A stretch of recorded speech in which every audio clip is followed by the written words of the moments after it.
দেশজুড়ে টানা ৩ দিনের বৃষ্টিতে ব্যাহত স্বাভাবিক জনজীবন। প্রয়োজনীয় কাজে বের হয়ে চরম বিড়ম্বনায় পড়েন সাধারণ মানুষ।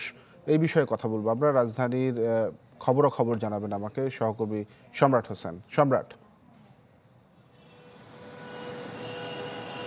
তানভীর, মূলত গত ৩ দিন ধরেই কিন্তু সারা দেশব্যাপী যে মুষলধারে বৃষ্টি হচ্ছে, সেই বৃষ্টির প্রভাব কিন্তু জনজীবনে পড়ছে। বিশেষ করে যারা জরুরি প্রয়োজনে ঘর থেকে বের হচ্ছেন, তাদের কিন্তু ভোগান্তিতে পড়তে হচ্ছে। পাশাপাশি যারা খেটে খাওয়া মানুষ কিংবা দিনমজুর, তাদেরও কিন্তু হচ্ছে যে এই দুর্ভোগের মধ্যেই পড়তে হচ্ছে। আমরা রাজধানীতে যে চিত্র দেখতে পাচ্ছি, যে সকালেও কিন্তু একাধারে বৃষ্টি দেখতে পেয়েছি। এছাড়া গত রাতেও কিন্তু আমরা মুষলধারে কিছু সময় পরপরই যে বৃষ্টি, সেটি কিন্তু আমরা দেখতে পেয়েছি। আরেকটি বিষয় যদি আপনাকে জানিয়ে রাখি, যে আবহাওয়া অফিস কিন্তু যেই তথ্যটি জানাচ্ছে, সেখানে তারা বলছে যে গেল মাসে অর্থাৎ জুলাইতে কিন্তু যেই চলতি মৌসুমের যে বৃষ্টি, সেটি কিন্তু 17% তারা বলছে যে কম হয়েছে। সেই দিক থেকে আমরা দেখেছি যে আগস্টের শুরুর দিক থেকেই এই যে বৃষ্টি, সেই বৃষ্টি কিন্তু অব্যাহত রয়েছে। পাশাপাশি রাজধানী সহ সারা দেশেই কিন্তু এই বৃষ্টির যেই দুর্ভোগ কিংবা বৃষ্টির ফলে যে ধরনের মানুষের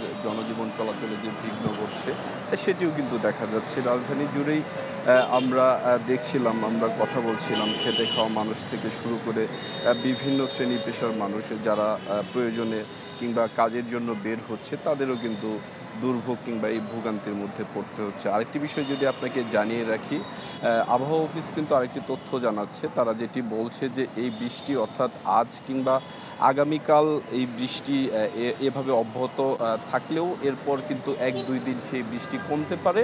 এরপর হয়তোবা আবারও এই বৃষ্টির যে ধারা, সেটি আবারও অব্যাহত থাকতে পারে, সেটি কিন্তু তারা জানাচ্ছে। তো এই ছিল রাজধানীর ফার্মগেট থেকে আবহাওয়া বৃষ্টির পরিস্থিতি সর্বশেষ। সম্রাট, ধন্যবাদ আপনাকে। সম্রাট হোসেন জানাচ্ছিলেন রাজধানীর ফার্মগেট এলাকা থেকে।